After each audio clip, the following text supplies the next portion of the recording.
class. So as we're looking now to start our fourth tape, part 4, let's take a look at your worksheet. Now the worksheet is the one that has the pulleys on it, and you have 4 sets of pulleys. The very first one looks, as you can say, it's a single fixed pulley. We already know how to refer to that. And the guy is pulling it, and it's got a 20 Newton. Let me put 20 Newton there. And so the weight of the resistance, oh, by the way, above this it says the mechanical advantage is what? What's the, how many pulleys does it have? How many ropes is the weight on? Just one, right? Now to check that, imagine now that you are pulling 1 meter. Okay, how much will this go up? 1 meter. So it's 1 to 1, right? And it's got 1 rope, and it's got 1 pulley. So our mechanical advantage is 1. Okay, so the weight of the resistance will be 20 newtons. That's the resistance. The distance that the resistance moves is 1 meter. So as we move it up 1 meter, what is the effort to do that? 20 newtons. We just pull it. We have to pull it with a 20 Newton effort, right? And then the distance, the effort is applied. So how far do I have to pull with my effort in order to get the resistance to go up 1 meter? And the answer is 1 meter is how I apply my distance effort. So what is the work input? Now the work input is the effort times the distance moved. So my effort is 1 meter, and my distance moved is my effort is 20 newtons, and my distance moved is 1 meter. Okay, so there's my 20 Newton meters. That's my work input. That's what I'm putting into it. Now what am I getting out of this? I get my resistance, which is 20 newtons, and it's being moved how far? 1 meter, right? So the input is exactly equal to the output, okay? So, okay. So, got it? That's how you do that first one. Let's look at the second one. And we have number 2. And here the mechanical advantage is what? So as you look at this, you can see that we've got 3 pulleys. Okay. And we got another pulley down here. And so the this pulley is attached to the weight, the resistance, and the resistance is 40 newtons. Okay. Now, let's take a look at this beautiful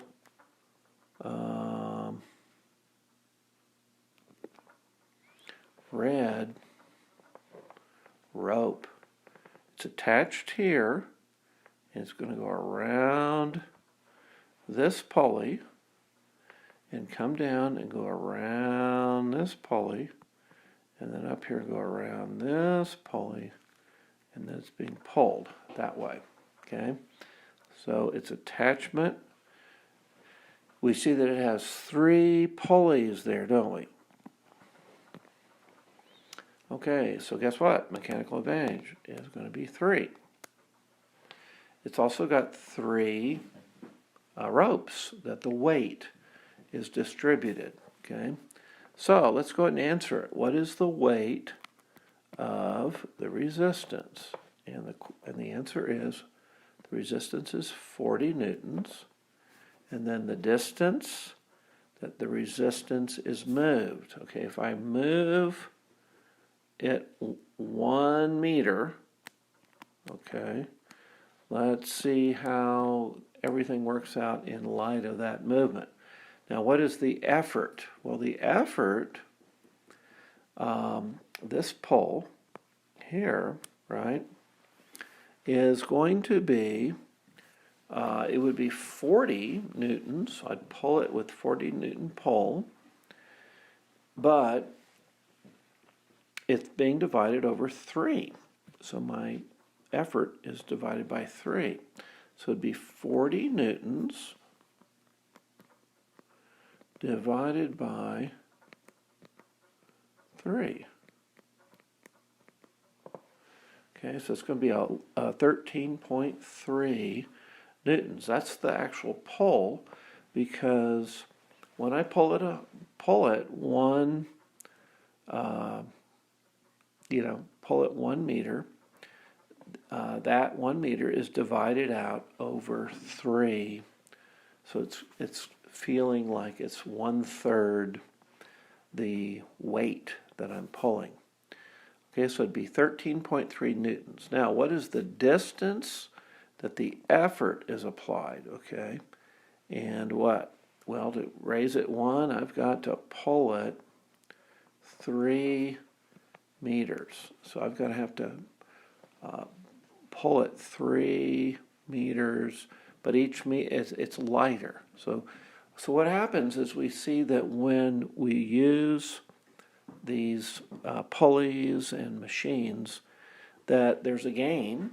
The gain is I can lift a very heavy weight, but the loss or the payment, what I have to pay or what I lose in that is that I have to pull 3 times longer, 3 times the distance. It's an easier pull, but the distance is 3 times longer. So what is the work input? The input would be my effort, 13.3 newtons, times, what's the distance? 3 meters. And then the work output would be 40 newtons, it's being lifted, times 1 meter. So you can see that work input is equal to the work output, and you see that each time. The advantage is that I can lift more weight, but I have to pull over a longer distance. Okay, so let's go to the third one now as we go to number 3. So number 3, we have a different situation with our pulleys, and down below we've got a weight on a pulley, and we got a 50 Newton weight or resistance. And now let's put that pretty red color, and we've got the line attached here. It goes around the pulley, up around this pulley, and down this way.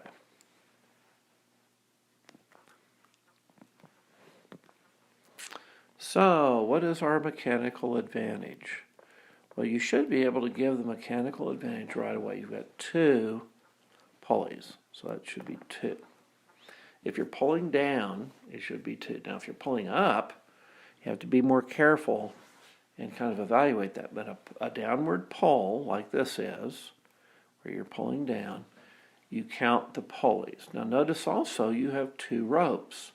So the weight is distributed over 2 ropes.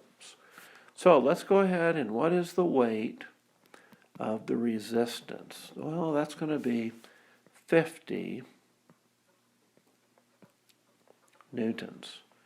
And the distance that the resistance moves, well, if I pull 1 meter, okay, the distance the resistance moves is going to be half a meter. Why? Because the distance is divided over 2 ropes, so it's going to divide it in half. Okay, the effort is going to be 50 newtons. And remember, the effort is going to be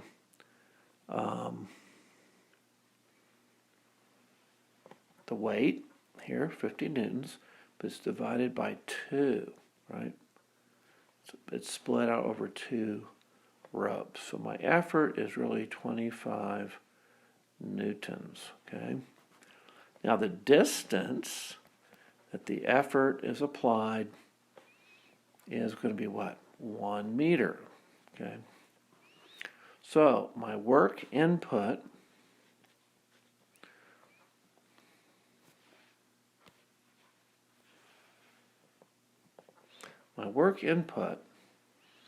what I put into it is 25 newtons. That's what my pole is, by 1 times 1 meter. So it's going to be 25 Newton meters. That's my work input. Now my work output will be lifting 50 newtons, but it's only lifting at half a meter. Half a meter. So in other words, 25 Newton meters. So my work input is equal to my work output. Correct. Okay, so what I'm going to do is let you guys work number 4, and then I want you to fill that in. I'm going to give you a hint. The weight, you know what? Let's just do it verbally. The weight of the resistance is going to be 80 newtons. Okay, we see that in the diagram. Now, what is the mechanical advantage? Well, we have 4 pulleys. We also have 4.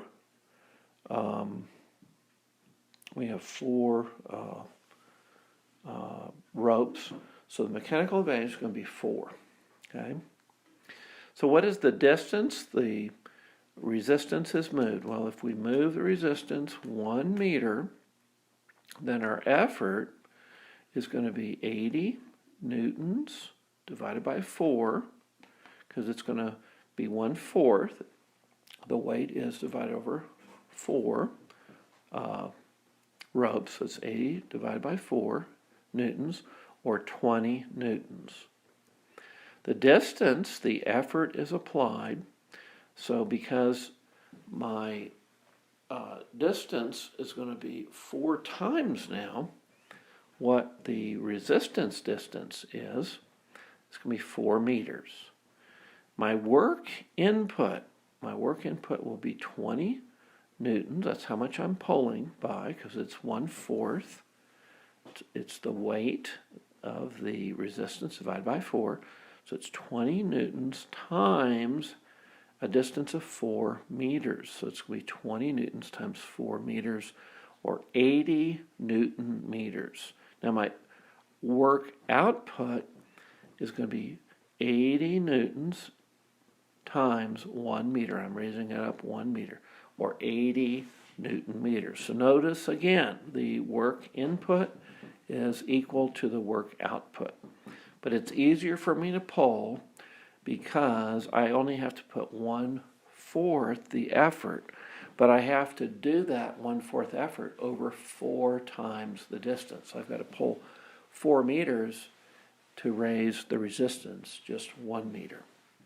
So using your sketches, count the number of strings which serve to support the resistance in each pulley system. What is the relationship between the number of strings used and the mechanical advantage of the system? So you have to think that through. Look on the back side now. Let's flip to the back side. There's 6, 7, and then we have 8 through 12. So there's 5 of these mechanical advantages, and you're going to have to assess that for each system, okay? So you want to finish that back side, and then you will place this paper in your folder, and you'll turn it in on the 19th, our next time for the pickup drop-off day. Now, what I'd like to do is get to a couple of the incline planes and talk about that a little bit. An incline plane is a type of machine, and it's also used to lift things from one point to another.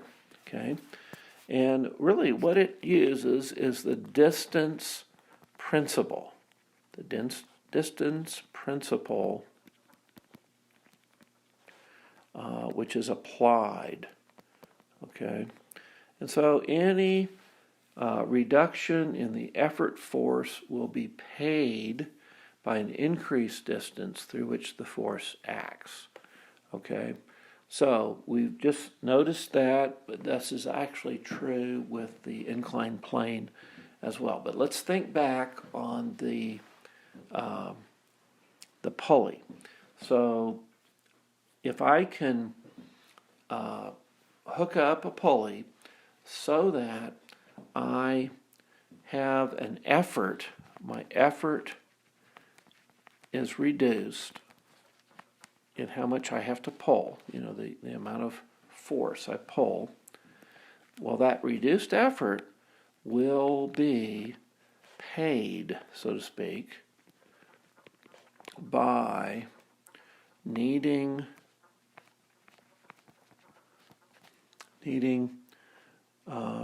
to act over an increased distance.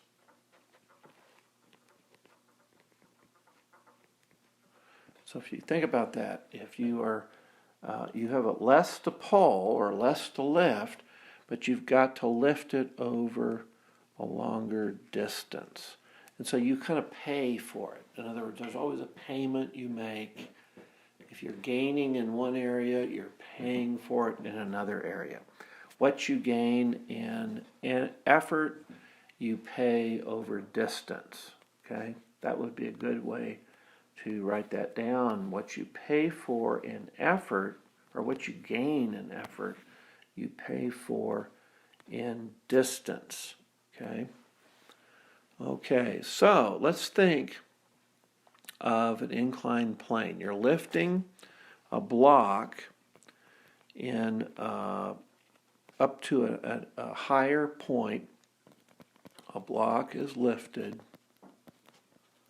to a higher position. Okay, and so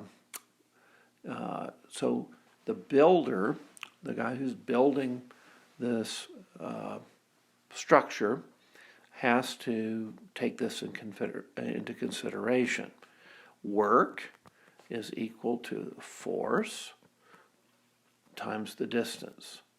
So let's say that you had a 6,000 Newton block, and you're going to raise it to a position 32 feet above you, okay? Or to be a little bit more correct, maybe what we should do is say 32 meters. Let's put it in meters, since that's what our units are supposed to do anyway. And so the work that we do to lift this 6,000 Newton block 32 meters up and insert it on a wall that we're building, the amount of work is 192,000. That's 6,000 times 32 Newton meters, okay? Or we could say joules, because a joule is a Newton meter. Okay, I'm going to put that in parentheses. So we're going to be expending 192,000 joules, right? Now, how to calculate the effort that was used on that ramp instead? Let's say that we can't pick that huge stone up, straight up like that, but we can build a ramp. So instead of just taking the stone and just lifting it straight up and then sticking it in the wall, now what we're going to do instead, we have that 6,000 Newton stone, and we're going to take it up a ramp. And the ramp will gradually lift it up to that 32-meter height. So how long a ramp? Well, we actually have an example of that from the Egyptians. It talks about that on page 326 and 327. And the ramp that they actually used was a distance of 384 meters. Isn't that interesting? 384. So let's just see what was gained here. How did that work out? The work, we know the work is 192,000 joules. The work is equal to the force times, and we do know the distance, 384 meters.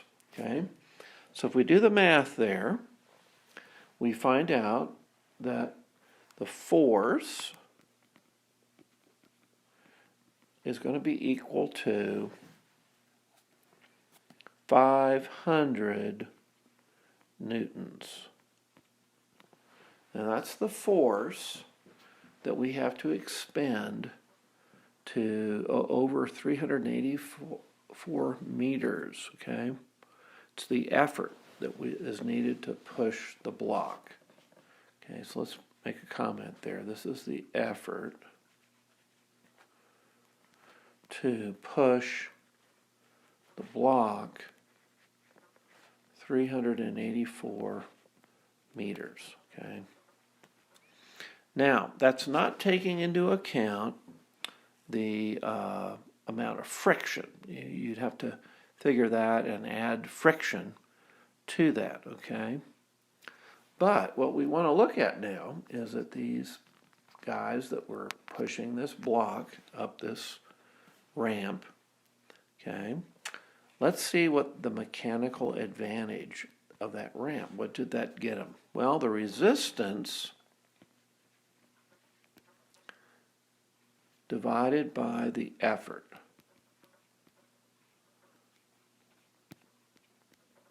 gives us mechanical advantage. So the resistance is 6,000 newtons, and the effort was 500 newtons.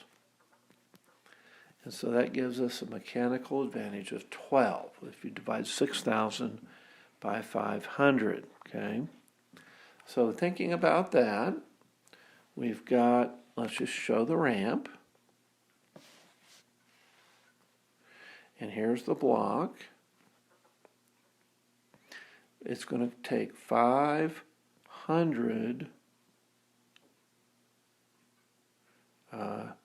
newtons pushing it up if this ramp was 384 meters long. And that would put you at a 32 meter height. Well, very good. So what is the mechanical advantage? Let's kind of run a different one. Let's kind of change the figures a little bit. Let's say that we've got a 50 Newton block. Let's just put 50 Newton. We're going to run it up a ramp, but this ramp is only 10 meters, okay? And we're going to get it to a height of 6 meters. So I want to know, what is the mechanical advantage? What is the mechanical advantage there? Well, the mechanical advantage is going to be the length of the incline divided by the height. Okay, so the length of the incline is going to be 10 feet divided by 6 feet. So we're going to get about a little more than 1.5 mechanical advantage. Let's go ahead and do the math. Let's divide 10 by 6. And we get 1.66 is the mechanical advantage. Now remember, there's no units that are being used for the mechanical advantage, so don't ever try to stick units there. Now there's a lot of modified inclined planes. So one of the modified inclined planes would be the axe. Another was a wedge. So think of a wedge as two inclined planes with the bases stuck together. Here's two inclined planes stuck together, and you drive this into wood. The axe head looks much like a wedge. A hatchet is another modified inclined plane.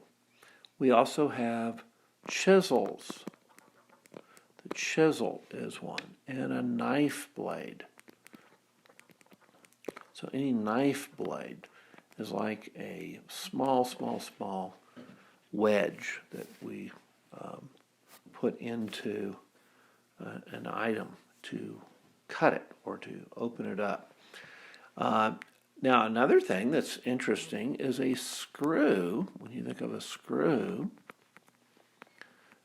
we have a screw is an inclined plane wrapped around a cylinder. Inclined plane wrapped around a cylinder. So if you can imagine, if you had a cylinder, let's say a very skinny little cylinder, and you take an inclined plane of metal and you begin turning it around this cylinder. Well, after a time, you're going to have something that looks like this. You're going to have that cylinder, but you're going to have a little bit of this inclined plane with these wraps around it. Let's see if I can do a little bit better job with it. That's not satisfactory to me. Let me see if I can get it a little bit better. Oops. Well, this might be a little bit better.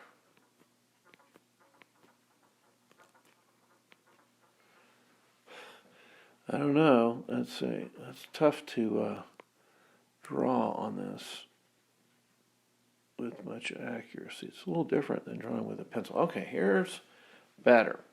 So at some point, as you've wrapped it, you see these little threads that it's a little bit better.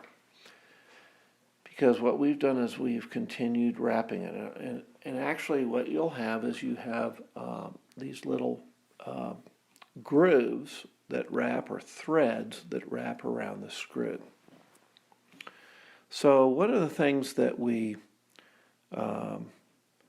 have is a wonderful picture. If we sharpen the edge of the top edge and make a point out of that, we can drive it into a piece of wood. And the area, the number of threads, with more threads, we have a lower pitch, and with fewer threads, we have a higher pitch. It's harder to turn that screw into the wood. But with more threads, it's easier. So with more threads of the screw, it has a mechanical advantage to a screw with fewer threads. Well, thank you. I think we'll stop there, and be sure to study hard all of these notes before you take the test. There are some problems with inclined planes and machines and levers on the test, so make sure that you prepare well. Take the test, and then it should be mailed to me. And your other papers, complete those, and those go in your homework folder. And we'll collect that student folder on the 19th. God bless you. I hope you do well on the test.